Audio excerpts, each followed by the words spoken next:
Dollar Flexi Roll Hold Mat. Put it in your garage, in your basement. Easy to use, train anywhere.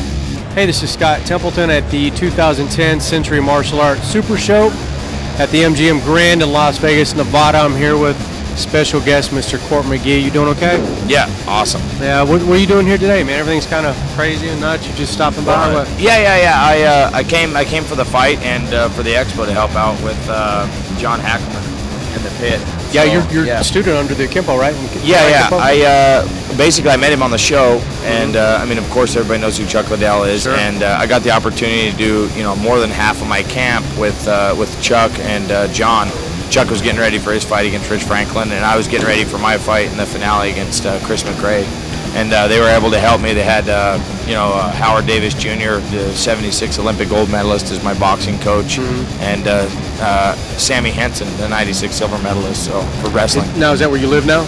No. I still live in Orem, Utah, and we have the academy there, the gym. It's a big, nice facility. We have lots of good jiu-jitsu instructors in it, and my head coach, Jason Mertlick. Oh, nice. Now, you've obviously had a big opportunity in your life recently, and how has that changed your life? I definitely have more people come up to me. Right. I was able to, have a little bit more money in the bank, and sure. I Which can is not a travel bad a little thing, bit. right? Yeah, that's great. Yeah. And my wife's definitely happy. There you go. And, the boss, she's happy. Yeah, she can buy more toys for there my you son go. Isaac. When the boss is happy, everybody's happy. Yeah, exactly. Yeah. No, but I have a lot more opportunity to train and come to things like this, and sure, I come from a martial arts background, so I was in Shintoshi karate for almost 10 years. And is that right? Yeah, and so this is a home for me. I get along with all these people. I'm just like everybody in here. Yeah, these are amazing. I mean, you walk around and literally bumping into somebody left and right. Yeah, I just ran into Bill Wallace, and I got to spar with Bill Wallace. Did you really? Super quick. In the '90s. Did you? Yeah. He did a little liver kick for a shot we did, and I got to meet Jun Rhee, Juga Rhee, father of Taekwondo. Absolutely. A long time. I did a push-up competition with him. How'd that go? So good. He won. They got like 108 push-ups in a minute. I got like 90 something. When was this? Had to have been in like 92 or 91, really? 93. That's amazing. Yeah, it was a long time ago. Now, your appreciation for, we'd call it traditional martial arts, isn't always among new MMA guys. It is for me. How important is it? Because I know I'm a shoulder karate guy. For me, in my situation, I can't speak for anybody else, but for me, it taught me to have respect for individual sports. Sure. So when I'm with a boxing coach like Howard Davis Jr., I appreciate what he's teaching me in a boxing aspect. When I'm in wrestling and I have a wrestling coach, he may not be a boxer or know anything about boxing. So I focus on what he teaches me, and I take the good stuff and the stuff that doesn't work necessarily all that well, I get rid of. But I appreciate everything they've taught me, and I learn it as an individual sport, and me as a mixed martial artist, I have to learn to put it together. So, it's just great. I was, taught and was able to, have the respect issue, and it's fantastic. So. It's a basic difference between fighters and martial artists, right? Yep. I'm proud to say that I'm a martial artist, Right. And I come from a martial arts background. Yeah, and I think that more guys, obviously now you have a little bit louder voice, right? Yeah. And now if guys such as yourself can kind of carry the torch, that I think guys are just waiting for other guys to lead the way. Yeah. And they're not afraid to say, hey, karate's okay. Yeah. Look at Lyoto Machida. That doesn't, I still train karate 3 times a week. I love it. Doesn't mean I don't like jiu-jitsu and wrestling, everything else. Just everything. I don't care if it's, anything. If you work hard enough at something, you're going to find benefits from it. Absolutely. Always work hard and never give up on your dreams. Right. Now let's talk about your future a little bit. How busy are you going to be in regards to fighting? I mean, are you expected to fight X amount of times per year? I don't know. I assume that I'm going to be, maybe 2 to 4 times a year. So, maybe more, maybe less. I fought 10 times one year, and I had how many? 10. Holy moly! And then I had 2 professional boxing matches, 4 semi-professional boxing matches, and then I had about 60 to 70 competition jiu-jitsu matches. And how old are you? And 25. Okay. That was in 1 year. That was my first year. So I competed, in something, maybe 3 times a month, every weekend almost. So 4 times a year is not going to be too rough on you, huh? No. The training camp, though, you can focus and get in that much better shape. Heal. And heal up. That's the thing, I didn't really come out with much damage in the fight, but I broke my foot getting ready for the fight. How'd you do that? Just wrestling, actually. Oh, really? Yeah. So I mean, you have injuries, you have a little nagging injuries, and you know, it's part of it. Right. But now, you were out here in Vegas shooting the show, right? I mean, obviously now. Now, some guys, you know, I know a lot of guys that were in the show.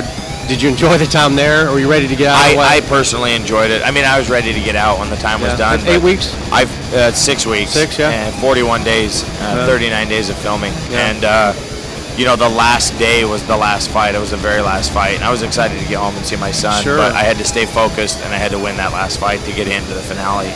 And I was able to stay focused enough and not worry about what else was going on, or, you know, staying focused in what I went there to do, and that was to win. Now, day one, going in your mind, you know, everybody's different. Some guys go for the competition, some go to notoriety. Did you go in knowing you're going to win? You know, I had a premonition of me holding the trophy before I went to tryouts, and that was always in the back of my mind. And you know, by holding the trophy, I mean winning the whole thing. Sure. You know? And I knew it was quite possible that I could do that. I had the talent and the ability to do it. And you know, just as long as I stayed focused, but I did everything I could do in my possibility, or everything I could do to ensure that I would compete well. And, now, some of the up and comers, maybe you could share a little bit on what some of the other guys did wrong. What do you think? Were some of them not as focused? Yeah. You know, there's a lot of things that go on in the house. You know, getting into arguments and stuff, and all that stuff wastes time. Sure. You know, and it wastes energy. You know, in between training sessions, I went up to my bed and I rested. You know, I didn't get a lot of camera time in the first 5 episodes, but it doesn't matter now. I stayed focused, and you know, I went there to do, you know, to be, for number one was to be in the place where I was of maximum usefulness to others, and you know, number two was to win. And you know, winning just doesn't come all at once. You gotta, you know, it comes in steps. You know, I had to make sure I, you know, rested and stayed focused, and was uninjured. So. Now, do you think winning it and giving, you know, a little more freedom, you know, you're a little more independent now, is it going to be harder to focus? I mean, are you as hungry as you were going in, or vice versa? Oh yeah, man, I'm in the infantile stages of fighting. You know, I've been doing it for 3.5 years. You know, I have, you know, just over 3 years. February 7th, 2007 was my first MMA fight. So you know, I've got about 4,000 hours in. You know, I'm not going to peak till I get 8 or 9, 10,000 hours in. So I got another good 5, 6, 7 years, and trust me, I'm just as high. This is just the beginning for me. Now's the time to buckle down. Now's the time to get focused, and now I have the ability to. I don't drink, I don't party, I don't, you know, I'm not going to get distracted. You know, the only distractions I have are fishing, and you know, last time I checked, man, it doesn't take a whole lot of energy to go up and fish. I'd say it's more therapeutic than distracting. Exactly. I have my son, I have my wife, and I have another son on the way. So I'm super focused. I have a family to raise, and you know, the UFC is fantastic, and they're able to, you know, provide the ability to make, you know, a decent amount of money for me. Sure. And you know, the payout is that I get to make that money. I can better take care of my family. And the next time I show up, I'm going to be an even better, stronger, tougher, faster, you know, more sharp Court McGee. Well, good luck to you, brother. Right on. Thanks, man. For stopping by. Yeah, absolutely. Mr. Court McGee and Scott Templeton. Thank you, guys. 2010 Century Martial Arts Super Show. Signing off, man. This is Court McGee, the Season 11 Ultimate Fighter winner, and you're watching The Fight Life with Scott Templeton.